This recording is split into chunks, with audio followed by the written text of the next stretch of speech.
Good afternoon.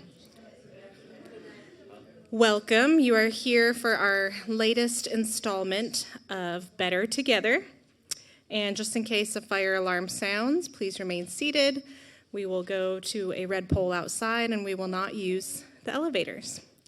So we have 3 departments represented today. And like all the other presentations, they will go through their information for you. And then we'll do questions at the end that you can ask any of the departments. So please welcome Daniel Sakaris, our Information Technology Director. Good afternoon. How's everybody doing today? We good? All right. I think I know most of you, or have seen you at least. You might have seen me on the portal or running around here like crazy. So nice to see everybody here. I'm not sure if my information is going to be as relevant as dining and accounting. It's very important. So we're going to cover some high-level things regarding our department and what we do here. The Information Technology Department's been around at Springmore for about 14 years. Prior to that, it was an independent contractor that would come on site, but it became more and more relevant as we added technology and started using software systems and hardware to do our jobs around here. So to get started, what is information technology? Information technology, usually shortened IT, is the use of computers, software, networks, and other electronic devices to manage and process data. It encompasses the creation, storage, security, exchange, and manipulation of electronic data, playing a crucial role in everything from business operations to personal use. Most people go, oh, IT, that you're going to fix the computer, they're going to do this. You think of the word geek. I am. If people know me, they know that. Just come to my office and you'll see all of my little Ninja Turtles and my Mario stuff. So it is true. I can't speak for Charles, but I would have to guess yes, probably. He loves, I think, Star Wars or something like that. So we are geeks, but we're very good at what we do. We enjoy it. So I can say that. I've loved dealing with computers for all of the years I've been doing this. Even when I wasn't doing it as a profession, I was still doing something with computers or technology. Core IT components and activities. Hardware, this includes computers, servers, and peripherals, including mice, keyboards, monitors, battery backups, things of that nature.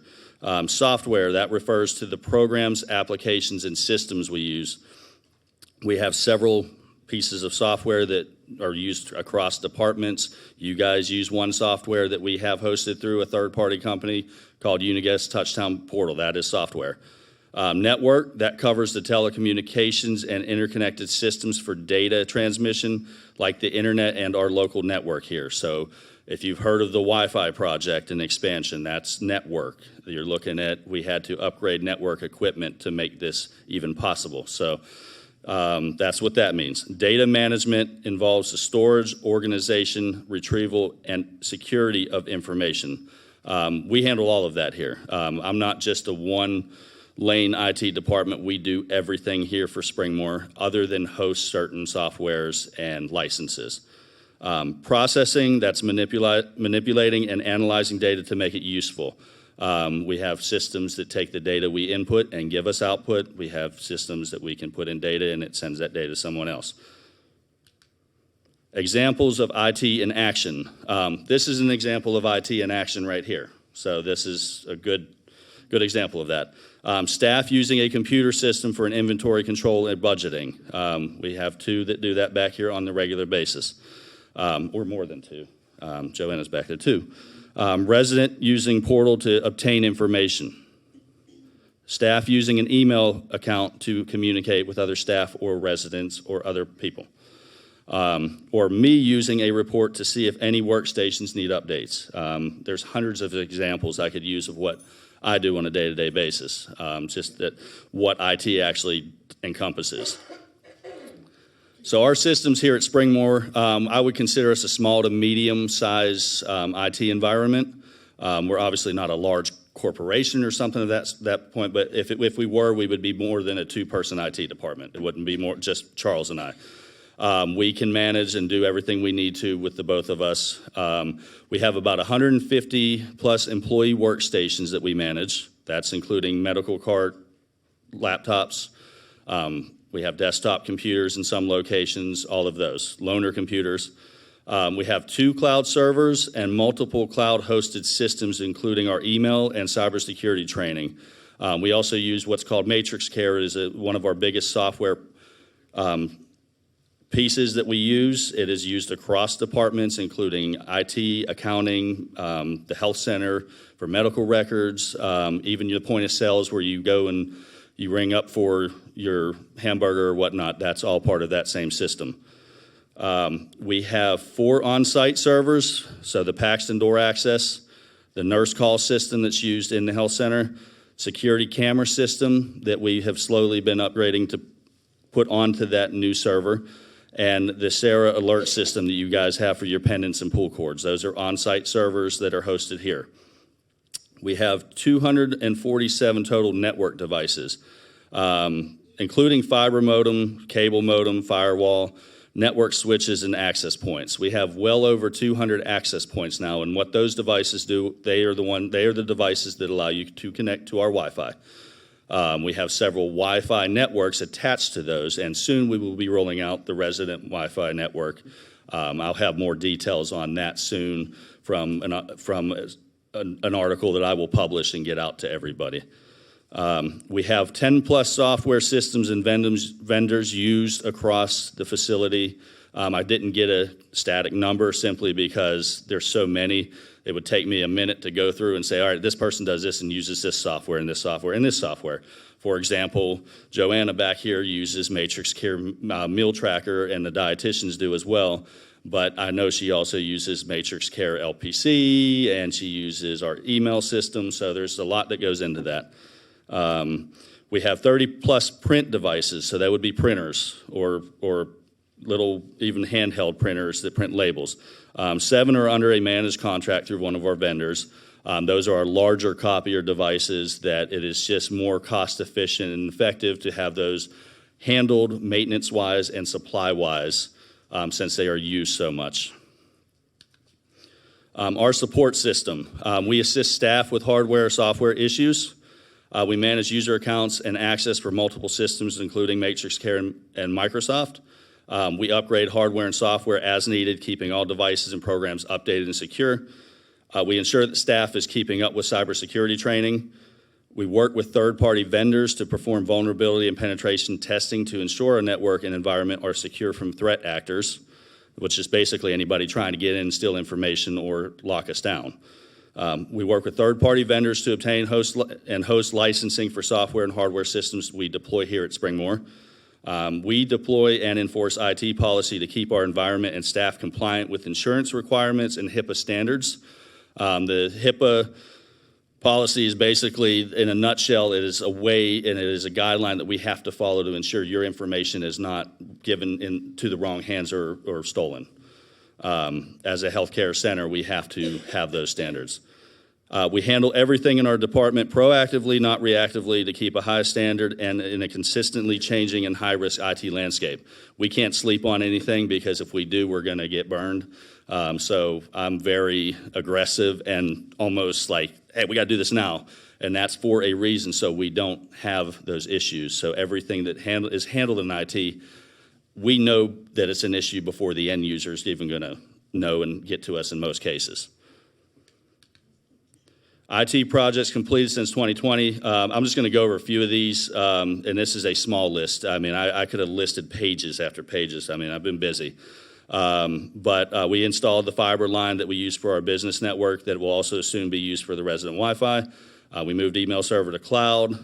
We added multi-factor authentication to our email systems, and recently, just yesterday, a new system went live, so we were pretty busy yesterday. We moved our main server that hosts our logins and all of our data to the cloud for security and redundancy. Redundancy basically means if that server crashes, we have another server elsewhere that will start to take over and keep the data moving. We updated and upgraded the existing IT infrastructure, the network for our business end, and also to host the Wi-Fi network that we're going to have. We implemented point of care for CNA charting. There's 7 live units in the health center now. Back during COVID, we found a need for the TV system, which it's a gray area in some cases for IT, whether we deal with that or not, but we do deal with that here at Springmore. So we actually upgraded the TV station from standard definition to high definition during COVID because of all the town hall meetings we were having in the Vesper service that were, we didn't want people to gather, so we had to ensure that it was at least presentable and available to you guys. We also added the TTRS, the triangle reading station for those that might be visually impaired to at least listen to. There's several other items. You'll have this presentation available to you afterwards on the portal, so if you want to look at these or you have questions, just let me know. IT and resident services and assistance. So the way I look at it here is kind of an oddball case for our department. We indirectly provide support for the residents in most cases by providing and supporting the rest of the staff with their technology needs to be able to do what they need to do. So we're behind the scenes a lot. So if you don't see us, that's usually a good thing. That means things are working, but we're still busy. We co-host the Uniguest Community Apps Portal along with Carrie Ritchie from the Pathways Wellness Department, so we kind of make that final decision whether it's still sufficient or if we want to look into something else, or if there's issues, maybe we discuss it among each other. But we are the initial go-to on that as far as, who makes those decisions. We work along with the Residents Association through the Technology and Media Committee to provide support for the residents and address resident-facing IT issues and concerns. So basically, any concerns or issues that gets brought to the committee, and we discuss them once a month. As I mentioned, we will soon be providing Wi-Fi across the main buildings to alleviate cellular signal issues and provide an alternate option for the internet for residents. We will release more information on this soon. I know you probably have questions and I probably will have answers, but what I would like to suggest be done is just hold on, even though it's exciting. I'm going to put out a Q&A and a this is how this is going to work and what it is well before we actually go live, and then give you the opportunity, if you have questions, to come directly to me or email me or set up a meeting, and we'll go over it with you. So very exciting. We're getting there. It's been a 10-year plus endeavor to try to get this thing done and rolled out, so it's an exciting thing to do. Resident Association, a little bit more on the Technology and Media Committee, which it started out as a small interest group with a few residents, and it was named the Computer Club. It has since evolved into what is now an actual committee that goes over the technology and media needs, of the residents and what management is doing technology-wise that is relevant to the residents. Resident-facing IT systems and services are discussed between management and the committee members and usually deployed from there if it needs to get out to the residents. Resident personal support is discussed among the committee support team because there is a small group of people on that committee that are established to be support for you guys for no charge. So we discuss what has happened over the past month and what the resolve was, and then go from there. The Uniguest Community Apps Portal and Channel 1341. So I will tell you this right now, this is not a portal training. We're not going to go dive deep into this. This is just a high-level, quick, hey, this portal exists and here's what it does. Community Apps is a software system hosted by Uniguest, which is a company that provides the resident portal, digital sign deployment across the community with bulletin information relevant to the location of the bulletin, and the TV Plus server that shows the bulletins across the community on Spectrum's lines through channel 1341. All information flows between the 3 forms of medium, which is the portal, digital sign, and TV Plus channel. Community Apps is designed to be a good mix between ease of use for basic users and a substantial source of information for all other users, all users basically. When we chose this portal, it looked a little bit more simpler than the other ones that we were looking at, but it also did almost the same thing. So I have had feedback and I have had people tell me this is comfortable for me to use. Even though I'm tech illiterate or whatever they may say, they still end up trying it out and it works for them. So that's really what we wanted to accomplish. Each section on the app is managed by a specific department, and they are responsible for posting and updating, removing that content.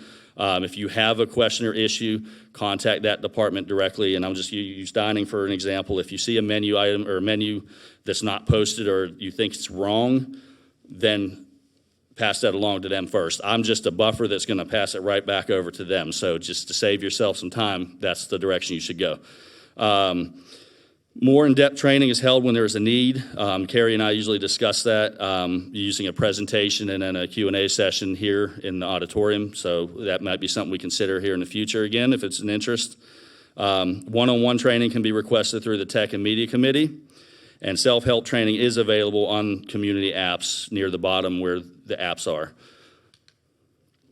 Points of contact for IT services, and I appreciate you guys listening to me and getting some extra information on our department. If you want to schedule a time for basic tech support for your devices or obtain contact information for advanced support, which would be another contractor or independent person that comes out for a charge, contact Dave Waters. He was happy to let me share his information publicly. I passed it through him first. I didn't want to have him get an explosion of calls, but he will direct that to the correct committee member to assist you. So there's the phone number and email address. And then if you need assistance with obtaining your username or password for Uniguest community apps, you can contact me. You can contact Charles. Sarah Coleman at the business office has been trained on how to do this. So if for some reason we're busy and we move around a lot, there's days where I'm barely in my office and I go back and there's calls and messages. So that's usually a third option for you. We will take questions at the end. I appreciate you guys listening in. And I'm going to pass it over, I believe, to Dee, right? In accounting.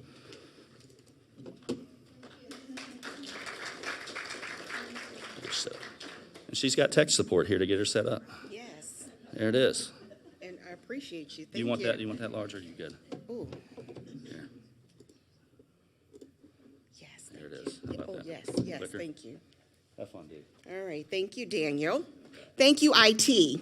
Hello, everyone. I am Dee. I am the controller here at Springmore, and I will be doing a presentation on Springmore's accounting department, your favorite department. I set you up. No. Okay, there we go. So, the accounting department plays a vital role in ensuring the financial transparency and accountability for Springmore. So these are just a few of our roles here that we do at Springmore. It's financial record keeping, budgeting and forecasting, payroll and expense management, auditing and internal controls, financial reporting, providing financial insight for strategic planning for not only the departments, but also for senior management and the board of directors. Oh, am I pressing the wrong thing, Daniel? Oh.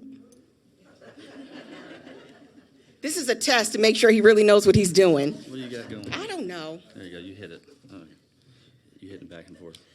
Where are you trying to go? Back, Right there? back. Back? Right there? Yes, no, forward. Okay, there we go. Is this a test for me or what's going on? I just thought it was nice how I made the slides come up on the screen. See, that's why I do numbers and not IT. All right. How does this all relate to you guys as a resident? So, of course, we provide you your monthly billing statements. We process those on the first of the month. Regardless of what day the first of the month falls on, the accounting department is here to give you your monthly billing statements. Part of the monthly billing statements, you can pay those by a check to us, or you can set up for automatic draft. If you are interested in setting up automatic draft, you would just need to come to the business office and see anyone in the accounting department. We'll give you the forms and set that up. With the automatic draft, you will no longer have to write a check each month for your monthly service fee. We will draft the bank account of your choice on the 10th of each month. So that is one less thing you will have to worry about. We take care of that for you. Processing weekly accounts payable. That is to ensure that we are paying all the bills here at Springmore for you. So that would be making sure that you have food and dining, that we have lights, water, internet, cable. So all of those things are what we do weekly to pay those invoices, and then any other expenses that are related to the various departments.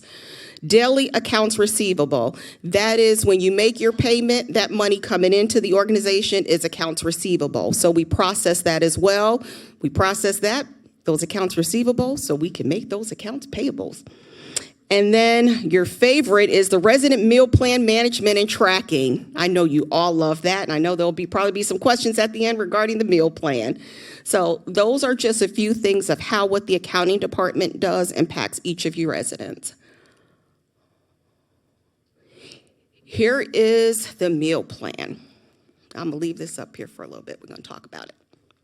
So, of course, if you are a single person, you're on the single meal plan. And if you are a couple, you are on a couple meal plan. About 3 years ago, we implemented a reduced meal plan option. So now we have a regular single meal plan, regular couple meal plan, reduced single meal plan, and reduced couple meal plan. The difference between the regular and the reduced meal plan is that if you are on the reduced meal plan, you receive a monthly credit on your monthly service statement of $170. There is no rollover of monthly meal credits when you are on the reduced meal plan. So if you do not use the amount, and we'll use the example of a single person, if you do not use the $438 that you have by the end of the month, you lose it. If you are on the regular or the traditional meal plan, whatever balance you have at the end of the month, as long as it is under $608 or up to $608, that rolls over to the next month, and it is a continuous rollover. If you wish to be on the reduced meal plan, you can only opt to sign up for the reduced meal plan once a year. There is a memo and a sign-up sheet that comes out from Brad in August of each year. There's a deadline of mid-September when that is due back to the accounting department, and then you will be on that reduced meal plan effective October 1st of that year. It is imperative that if you are on the reduced meal plan and you want to continue that year after year, you have to sign up. Failure to sign up will revert you back to the traditional meal plan.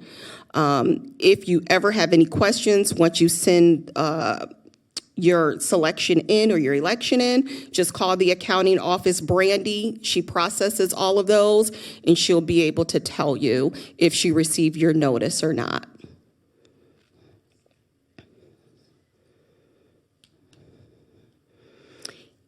And then another hot topic that accounting is dealing with are the guest meal tickets versus the employee meal tickets. So a guest meal ticket may only be purchased by a resident. Yes, a resident can purchase a meal ticket and give it to an employee, but you will pay the $25, which is the current fee, for a guest meal ticket to give it to an employee. Those tickets are white. The employee meal tickets are only to be purchased by employees, and those are blue tickets. If you happen to go to the grill and you say, I want 5 employee meal tickets, and you are mistakenly giving 5 blue tickets and you are charged the employee price, when accounting is here on the first of the month and we run our report to close out meals and we see that you were charged incorrectly, we do make that adjustment to charge you accordingly. And often that results in now you paying for the difference of the meals. So I strongly encourage any and every resident to please obtain a copy of your receipt from the grill and look it over so they can make the adjustment at that time and not when accounting is doing the closeout of the meals on the first of the month. And if you have any questions regarding meals, your resident charges, your service fee, These are the members of the accounting department, myself, Dee. We have Maria, who handles all of resident charges, and Brandy, who handles the service fee and the meal plan. Thank you. And next up is Ashley in dining services. I don't know.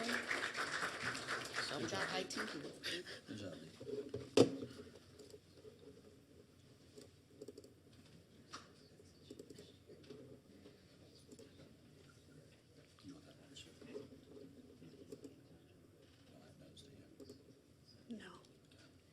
Which button? It's the forward and back. Okay. Forward and back. Okay.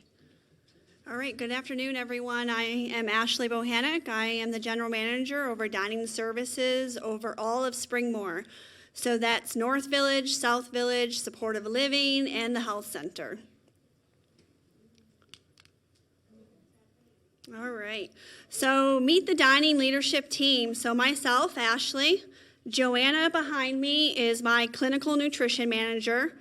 Raquel Spence is my part-time registered dietitian. Daryl Hunter is my food service manager. Shannon Stallings is the food service manager over the health center and supportive living. Chef Matt Love is my executive chef. And then Demi Fleming in the back there is my executive dining room manager. And she's over North and South Village dining rooms. Nutrition and wellness. So Joanna here in the back, she can help anyone on the independent side with any diet consultations. If you just recently got out of the hospital and you have some diet restrictions, she can work with you, and so can Raquel. That is her information and her extension. She also hosts monthly educational nutrition topics here in the auditorium. And then Raquel will be taking that over in January. Chef Matt also does monthly cooking demos downstairs, usually in the great room, and he'll do some pop-up events, or he'll do breakfast with Chef Matt at South Village or North Village. What's in a Springmore meal swipe? So all of this is in your resident handbook. So everything on these slides I pulled right from the resident handbook that you all receive when you move in.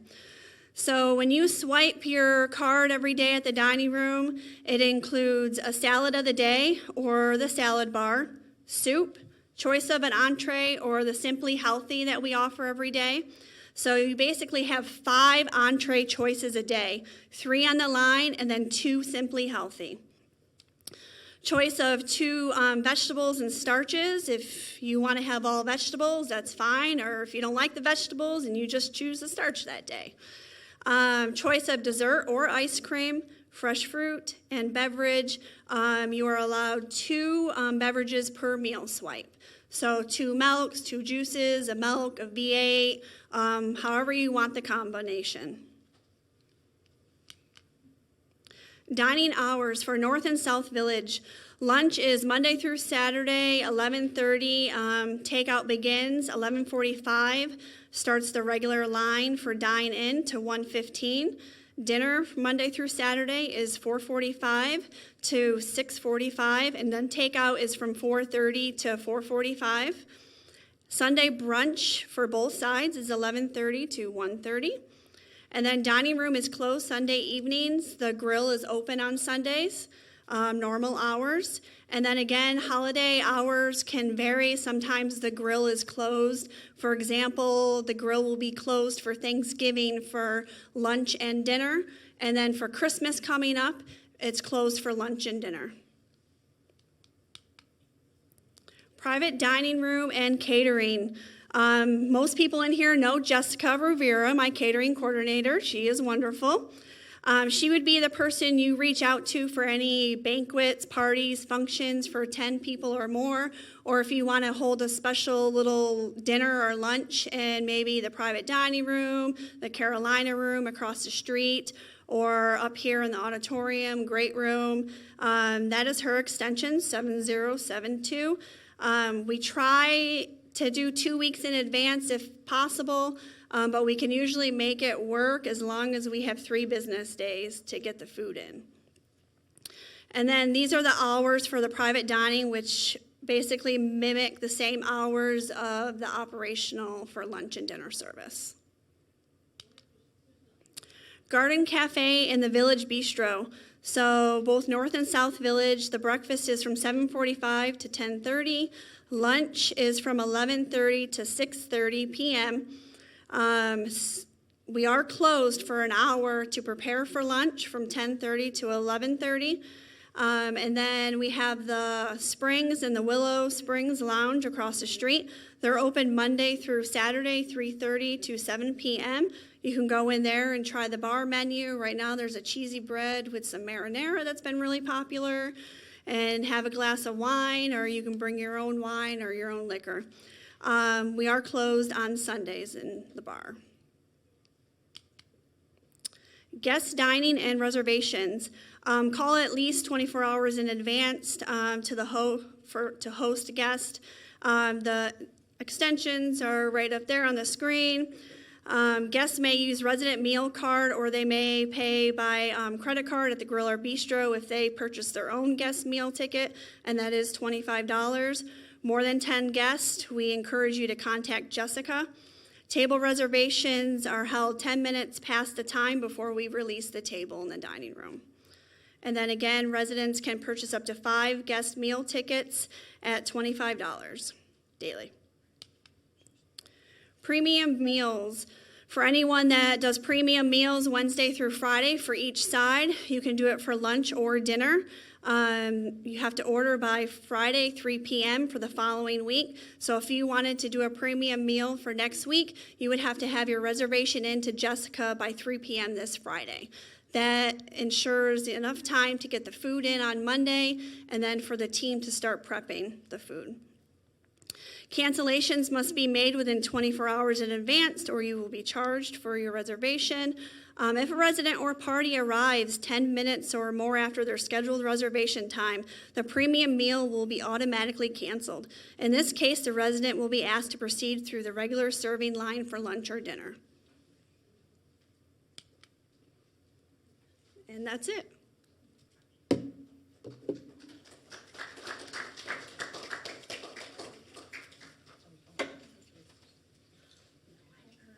Are there any questions for any of our departments? And we're going to bring a microphone to you so you can ask it in the microphone. Good? Okay. Daniel, this question may be premature because it's about the Wi-Fi. I live on South Village, and when I go down to the bistro, I can't get Wi-Fi in there. And then my husband's tried to call when I've been downstairs, and I can't hear. We've had Wi-Fi down there since the Pathways area and all of that was built back in 2010 or 2011. I'm not sure why you wouldn't be able to connect, but you can just stop by and see Charles or I, and we can take a look at your settings and just see what's happening there. That is one item that we will be able to and will be reviewing and sending out to you guys, would be the Wi-Fi calling. So people in areas of buildings that cannot get a cell phone signal would be able to turn on Wi-Fi calling on their phones, dependent on Apple settings or Android settings, and then be able to call in and out from their cell phones in areas like East First Floor and a lot of portions of South Village. I know my office is not even really covered by cellular, so that will be a huge advantage, but we can get you working if you come see me. And it is literally the same network across the board, so if you're connecting the resident in here, it should connect to the resident over there no matter what. You shouldn't have to change the network every location you're in. Okay. I live on the second floor, and sometimes when I'm talking in the living room on my Apple phone is a 12, so it's old, but I can walk it. The other day I walked in the kitchen, and I know it's a narrow galley kitchen, and the person said, "I can't hear you." Yes, that is common in that area over there, and that's where that Wi-Fi calling is going to actually come into effect and help you once we turn on the resident network, hopefully by the end of this year. I am waiting on a couple more things, and then we will disclose the information about the resident network and our options for Wi-Fi. The only way around that right now is to make sure you're near the window. I did talk to Verizon in the past, and they are supposedly putting up a cellular tower over by the Baptist church on the corner. I'm not sure when that is, but I believe it was tentative for 2026. So that should improve Verizon signal, at least in the area. If not, the Wi-Fi should assist with your issues Okay. once that's on. I stood on my head and it worked. No, but that is a very good question, and that led into what we're going to be going over with others. So to make sure that you all are, if you're in a dead zone for cellular, you can still communicate on your mobile devices. Okay, thank you. You're welcome.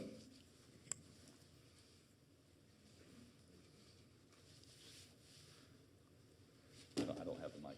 Sorry. No, she's going to pass the mic to you next after. Okay. This is a question about who manages the food or has control of the food in the grill, specifically the coffee. I am not a coffee drinker, but twice a year maybe I would like a cup of decaf coffee. I've been to the coffee pot a couple of times just in the last 3 or 4 weeks, and the decaf coffee is empty. And I asked to have it refilled, and they said it'd take 10 or 15 minutes, and 50 minutes later I left. So I don't know who's responsible for checking that, or if they make one pot and that's the end of it for the day, or... So Chef Matt is the manager over the grill and the bistro, Okay. but he is not the person responsible for checking the coffee. It would be the grill staff and the supervisor, and I'll have a conversation with them about that and the coffee. It's usually in mid-afternoon, the decaf's gone, and I guess they don't feel like making another pot. I just don't know, and I don't know about the regular coffee. Okay, I'll look into it. Thank you.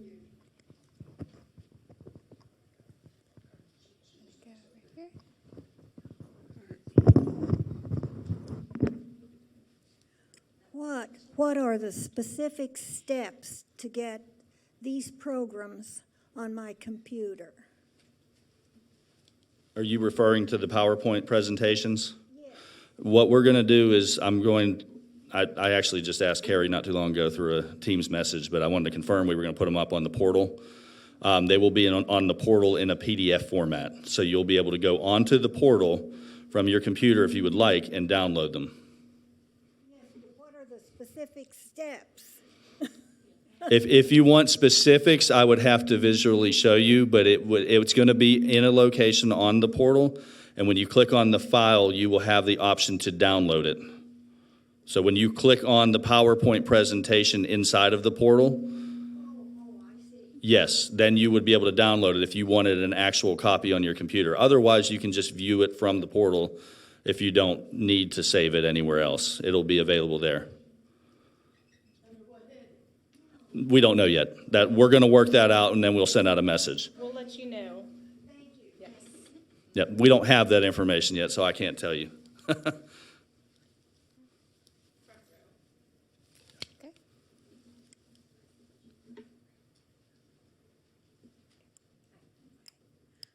We're fairly new here, and my question is, if our children and grandchildren come to visit from out of town, they would be staying someplace else, but what would be the procedure for having them visit us for a meal? I thought you were going to ask about Wi-Fi. Took a left turn on me. Okay, we do have guest rooms here at Springmore. So if they did not want to stay at a hotel and wanted to stay here, we do have guest rooms. And our largest guest room is 2 bedrooms over in South Village. So I just wanted to say that first. If your family actually wanted to be here, you would make those reservations with the front desk downstairs. That's number one. The pricing is a lot better than, why is it echoing? Our pricing is is better than going down to Crabtree. So that's one thing. But if you have any guests coming out of town or locally for meals, you just would use your meal card that you have and swipe it for their meal. If you're eating in the grill or the bistro area, it's a la carte, so you just would scan your card after you've placed your order. But if you're in the dining room, are you in North or South Village? South Village, you would let the hostess know that it's 2 resident meals and, for example, 2 guest meals, because they do have to choose a different option on the screen to charge you for the guest meal. And those will come off of your meal plan balance. Yes, you don't have to do anything. Just let them know that it is 2 guest meals. You're welcome.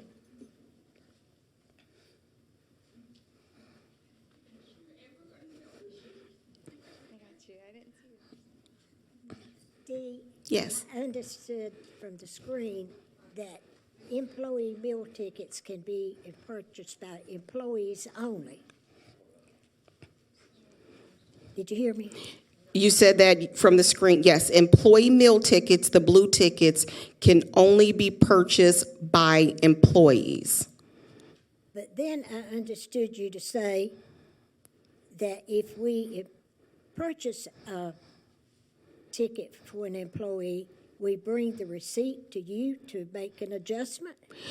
No. So if you go to the grill, and most people, the grill or the bistro, and you're purchasing guest meal tickets, I'm hearing that residents are not getting a receipt at the grill or the bistro, so they're not seeing the transaction that they're being charged for. So if you're charged incorrectly, we have to make the adjustment. But it could be on a purchase you made November 5th. Now we're making the adjustment when we're closing out on December 1st. So that's why I just encourage everyone to look at your receipt, request it if they're not giving it to you, and look at it and then let you discard it so you ensure that you're being charged properly. Thank you. You're welcome.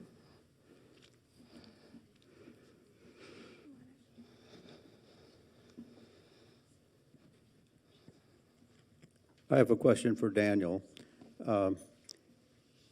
We are having some difficulties with our printer, and I'm not sure if it's the Wi-Fi circuit or it's the printer. And I was wondering if somebody could come over and take a look at that. So that number that I had posted, I'll get it to you at the end here, but start with Dave Waters. I will tell you that if you're not on the resident network, because it's not reachable in most apartments at this time, you're probably using your own Spectrum that you're paying for through Spectrum. So that should be a local area network where your printer should be able to be seen. But start with the tech committee and have them come out and take a quick look at it.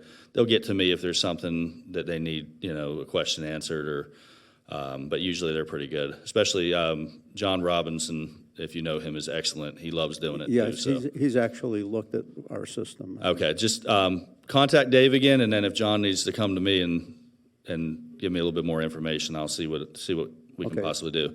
Thank you very much. You're welcome.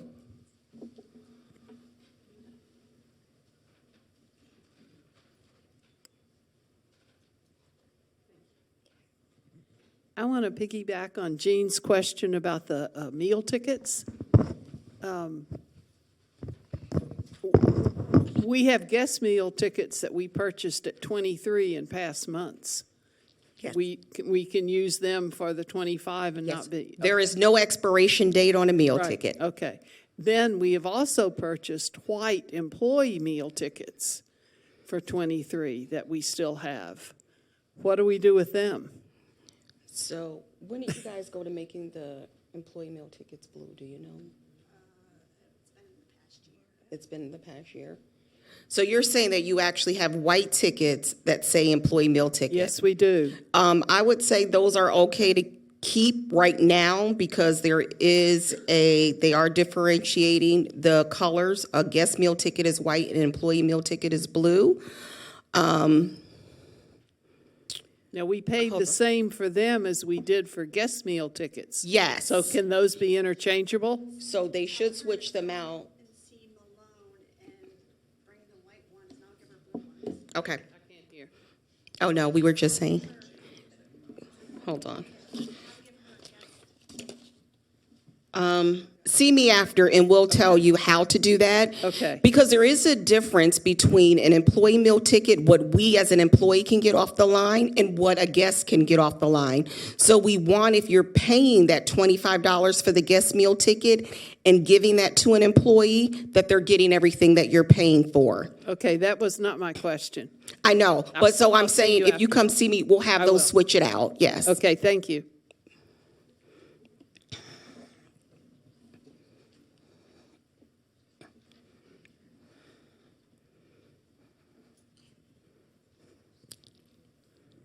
If you purchase, let's say you purchase 3 guest meal tickets, and it's the 27th of the month, and you've used your own allowance, can the resident use that ticket?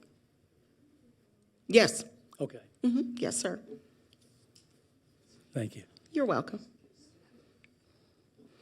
Did you have a question up here? Up here? Right here? Yes. I hesitate to ask the question because the last time I asked one, I was put on a committee or asked to be on a committee. But I wanted to ask if you have money left over on your meal tickets at the end of the month, is there anything you can do other than buy guest meal tickets to keep from losing that money? So this is a trick of the trade. I encourage everyone to check your meal balance weekly, because then you can kind of gauge where you'll be at the end of the month. If you're only checking at the end of the month, you're going to look and say, oh my gosh, I got $250 I need to spend in 2 days. But if you choose to look at your meal balance, pick a day of the week, every Wednesday, then it's better to kind of budget of, I can go ahead and buy some extra ice cream on the 15th of the month and five guest meal tickets, so that the end of the month, you will be in a long line downstairs at the grill trying to get extra ice creams, and then you can only purchase 5 guest meal tickets at a time. So it's about being strategic in how you're looking at your meal plan balance, but please look at it weekly. I do, but And that's just scanning your card over there. That's it.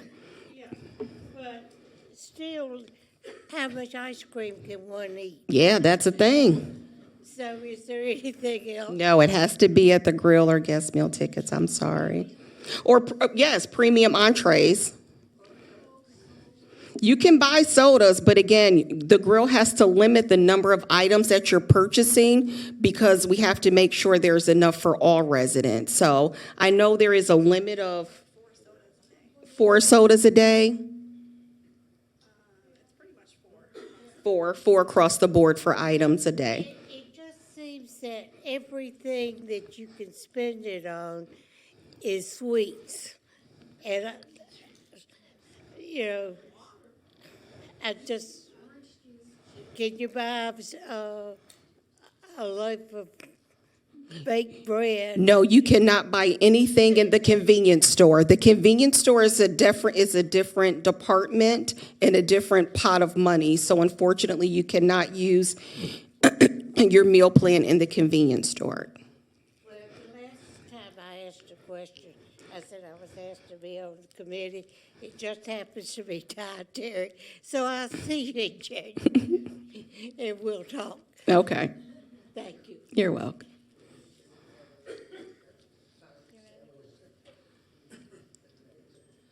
One other question and comment on Daniel. On the meal tickets, if you set up a premium meal, how is that charged? Is that charged for the total meal in addition what your allowance is that day? How is that billed? So, great question. So if you are ordering a premium entree, and say, for instance, you want the Caesar salad, that's $3.50. You want the filet, that's $15, and then you want the chocolate lava cake, You're wondering, why do I know that menu, right?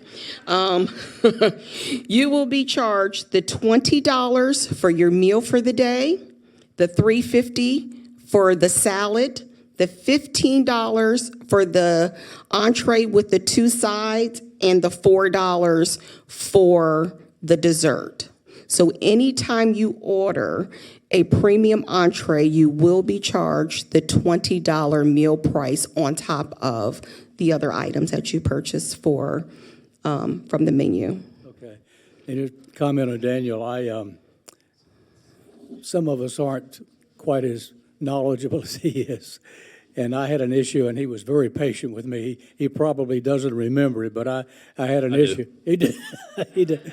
But he was very patient and very accommodating. I just wanted to pass that along. Thank you. I do remember it. I tend to remember more than I should sometimes too. So, but that was a good interaction and glad to help. I do have a question. Can you hear me? You got to that one. You got to go. Okay, my question is on the premium meal. I would like to have a little receipt at the end of our premium meal to tell us how much was paid. That has not been done. So we can we can get you a receipt. Yeah, when you place your order for a premium entree, if you want a receipt, when you're placing the order, just let Jessica know, and then she'll ensure that a receipt is printed, and then it'll go in the mail to you. Yes. But it has to be asked for. So the premium meals are charged ahead of time, and they're charged by the catering coordinator. So she doesn't necessarily print out the receipts. So yes, it would, at the time of your order, I suggest requesting the receipt so she knows to set that aside.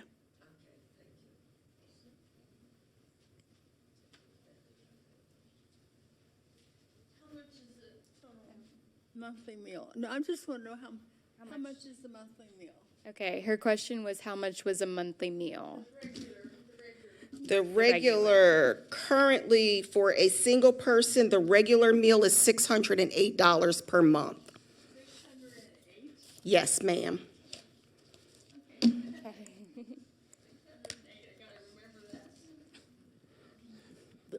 I have had a guest over, and I was just thinking that when we had the premium meal, when I went up to the desk, they said they knew that I was there. But do they also, is it different if they're not residents? If they're non-residents, how do you charge that? So the only difference, excuse me, when you're placing the premium meal with Jessica, she'll ask you, she should be getting how many meals are for a resident. In your case, it would be one because you're on a single plan. So you would be charged the $20, and then the other meal for your guest, she would charge you the $25. So she knows to charge that all in the background, yes.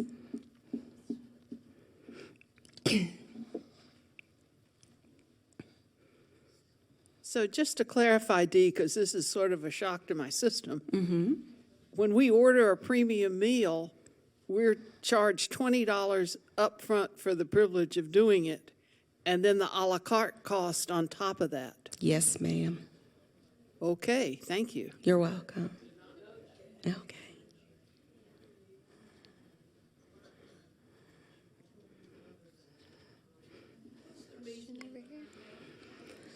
Can't get there fast enough.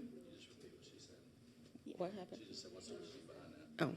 So what is the reasoning by being charged the meal and then the a la carte for the items that, because the pricing when you're paying a la carte, you're only paying for what that food costs.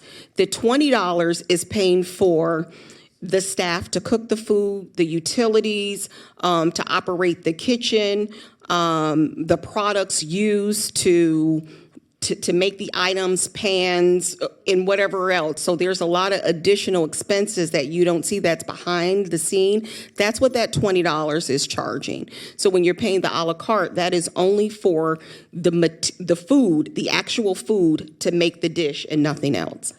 Yes.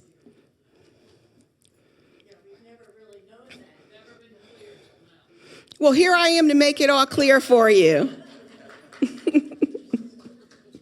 So that means this is a good forum, see?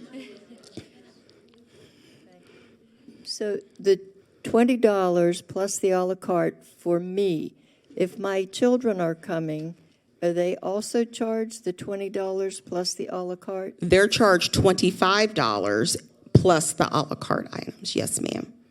Okay, I didn't realize that either. Thank you. You're welcome.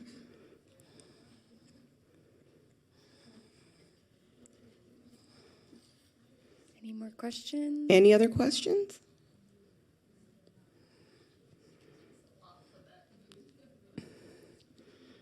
Well, again, we're here. If you have any questions for IT, for accounting, or for dining services, please reach out to our departments and we'll be able to help you any way possible. All right. Thank you all for coming.